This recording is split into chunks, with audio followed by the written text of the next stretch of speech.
Hello guys, চলে আসলাম hotel রাজমহল, গলিভদ্র বাজার। আজকের পার্টির উদ্যোক্তা দেখতে পাচ্ছেন আমার আদরের ছোট ভাই তারেক, ওই পার্টিটা দিছে। ঠিক আছে, পার্টির মেনু হচ্ছে দেখতেই পাচ্ছেন, নান, তারপরে চাপ, তারপরে অনেক সুন্দর সুন্দর জিনিস। রেসিপিগুলো দেখেন, অসাধারণ রেসিপি।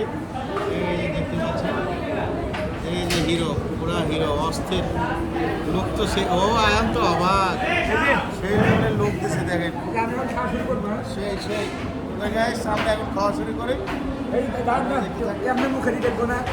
দেখেন, ও অস্থির, সেই সেই। থ্যাংক ইউ, আল্লাহ হাফিজ। কেমন লাগছে? সেই স্বাদ না? স্বাদ না? অস্থির অস্থির স্বাদ। ঠিক আছে, ভালো থাকবেন, সুস্থ থাকবেন।